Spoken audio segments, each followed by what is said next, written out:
আসানসোলের উষাগ্রাম এলাকায় জিটি রোডের একটি দ্রুতগামী এসবিএসটিসি বাস একটি টোটোর ধাক্কা দিলে এলাকায় উত্তেজনার সৃষ্টি হয়। দুর্ঘটনার পর ক্ষুব্ধ স্থানীয় মানুষ বাসটি থামিয়ে বিক্ষোভ প্রদর্শন করেন।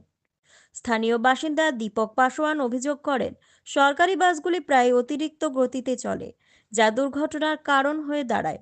তিনি বলেন, সরকারি বাস সাধারণ মানুষের নিরাপত্তার বিষয়টি মোটেই গুরুত্ব দেয় না।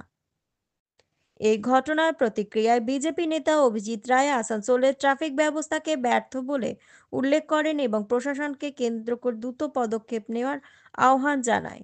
এদিকে আসানসোলের বাসিন্দারা ট্রাফিক নিয়ম কঠোরভাবে প্রয়োগ করা ও বাস চালকদের বিশৃঙ্খলাবদ্ধ করার দাবি জানিয়েছে। এই ঘটনাটি ট্রাফিক নিয়মের সঠিক প্রয়োগ ও নিরাপত্তার বিষয়টি প্রশাসনের সামনে বড় প্রশ্ন তুলে ধরেছে।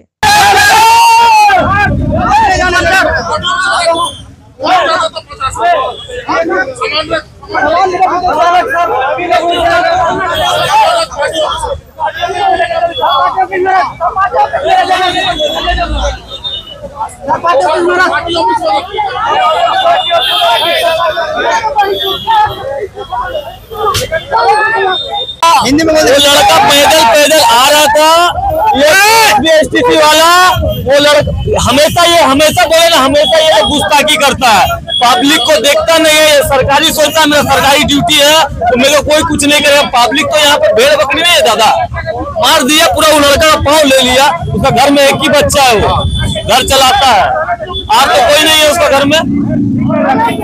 অ্যাক্সিডেন্ট হচ্ছে আসানসোলে, কি বলবেন?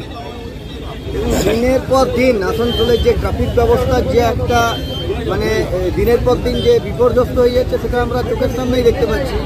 এখানে রাস্তা দিয়ে যে আজকে যে একটা দুর্ঘটনা হয়েছে এটা অস্বাভাবিক কিছু নয়। যেভাবে গাফিলতি দেখা যাচ্ছে, যেভাবে উদ্যত হয়ে দেখুন বাসের ড্রাইভার পালিয়ে গেছে মেরে পরে, যেভাবে যেভাবে উদ্যত্ত নিয়ে যে গাড়ি চালাচ্ছে এবং গাড়ি যে রেখারেখি চলছে না, সেটাকে ট্রাফিক ব্যবস্থাকে একটু দেখা হচ্ছে।